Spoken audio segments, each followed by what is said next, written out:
Loli secara mengejutkan memposting sebuah pesan panjang yang seolah ditujukan agar netizen tahu bahwa ia telah habis kesabaran lantaran merasa difitnah terus-menerus oleh netizen. Tidak hanya memberikan pembelaan atas dirinya, Loli juga secara terang-terangan membongkar sikap Nikita Mirzani yang diduga sengaja membuatnya tak diberi ruang dalam podcast maupun acara televisi untuk memberikan pembelaannya. Merasa murka dengan itu semua, Loli juga secara terang-terangan menggertak akan membongkar keburukan Nikita Mirzani yang merupakan ibu kandungnya sendiri. Untuk mengetahui poin-poin postingan Loli secara lengkap dan mendalam, maka inilah 5 poin postingan baru Loli versi Cumi Top 5. Dalam media sosial pribadinya, Loli menuliskan sebuah pesan panjang yang merupakan keluh kesahnya selama ini. Loli mengaku sudah habis kesabaran dan muak selalu dirujak oleh netizen. Melalui postingan yang diunggah, Loli berharap netizen dapat menilai dari kedua sisi. Selama ini, gua selalu diam ketika ada orang yang fitnah gua dan pacar gua. Tapi gua lihat makin hari makin kesini, kalian semua makin keterlaluan dan kelewatan fitnahnya. Jadi, udah saatnya gua untuk speak up dan kasih tahu ke kalian semua tentang kebenaran yang selama ini terpendam dan tersimpan. Apalagi dengan statement Nikita Mirzani bahwa semua yang diomongin oleh Loli bohong. Gua nggak peduli mau kalian percaya atau enggak sama omongan gua. Yang penting gua udah kasih tahu kalian semuanya tentang kebenaran supaya otak kalian semua terbuka dan tahu. Lantas seperti apa reaksi Nikita Mirzani? Tuh gara-gara kalian tuh support itu anak. Jadi begitu, makin besar kepala, makin manipulatif itu. Kemakan lagi kalian kan sama omongan dia. Nah, ya udah terlanjur, gue buka aja sekalian. Udah jadi konsumsi publik, ya sudah, biar dinikmati sama publik. Selesai. Loli menyatakan bahwa selama ini ia diam bukan lantaran membenarkan semua drama yang terjadi. Menurut Loli, ia diam lantaran dipaksa oleh keadaan. Sekedar info untuk kalian bahwa selama ini gua diem karena terpaksa. Kenapa terpaksa? Menanggapi hal tersebut, Yolo Ine, sahabat Nikita Mirzani, menantang Loli serta Fadil Bajideh untuk lapor polisi jika memang mereka merasa benar. Fadel, Loli, kalian warga negara, sama seperti saya, kalian punya hak untuk memperjuangkan keadilan buat diri kalian sendiri. Kalian punya hak untuk melaporkan, kalian punya hak untuk membantah ya. Jadi kalau misalnya ada yang tidak sesuai dengan kenyataan yang menurut kamu itu salah, laporkan.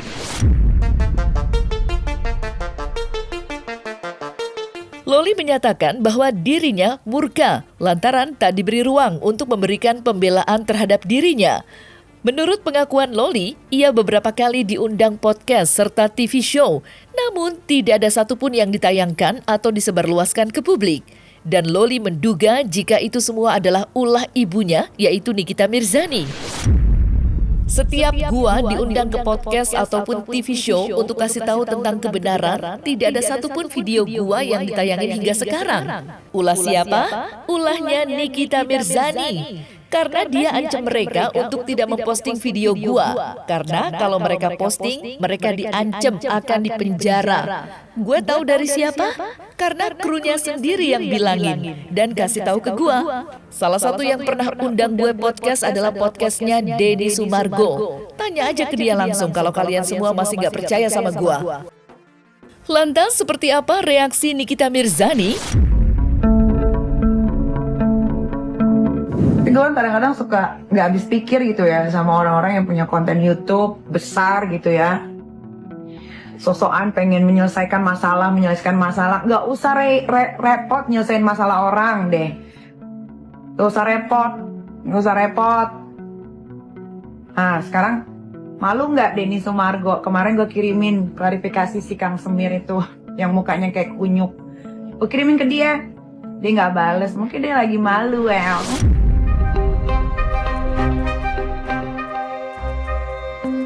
Loli secara terang-terangan menyatakan bahwa Nikita Mirzani sibuk menjual tangisan dan cerita palsu ke hadapan publik.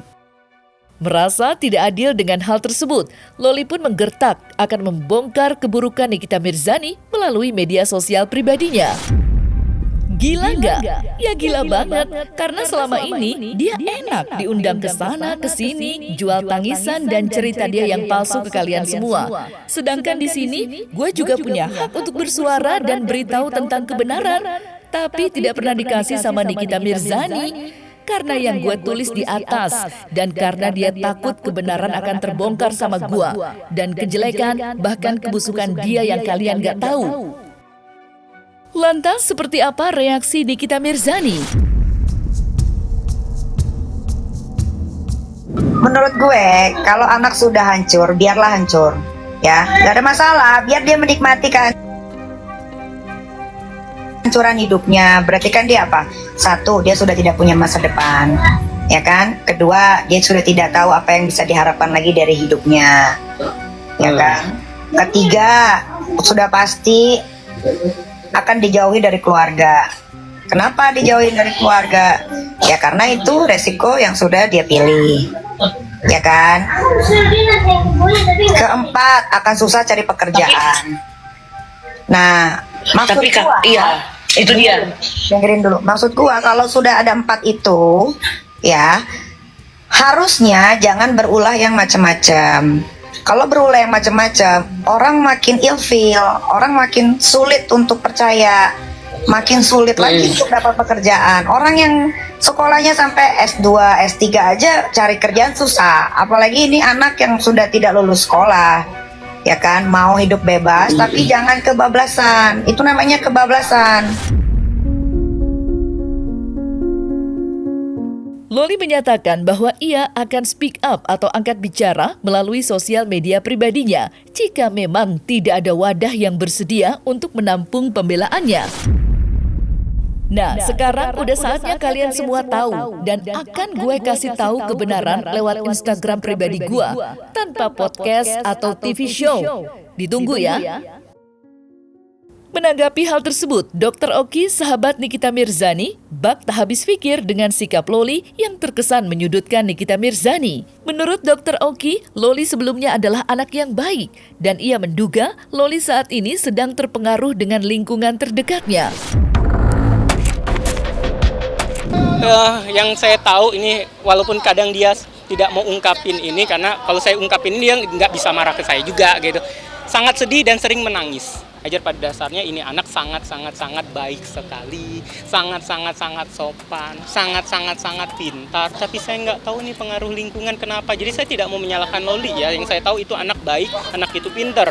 Nggak tahu pengaruh lingkungan. Nah lingkungan ini yang kita tanda tanya. Lingkungan waktu dia di UK yang numpangin dia, itu pertanyaan ya. Saya bertanya, apakah lingkungan dia yang sekarang?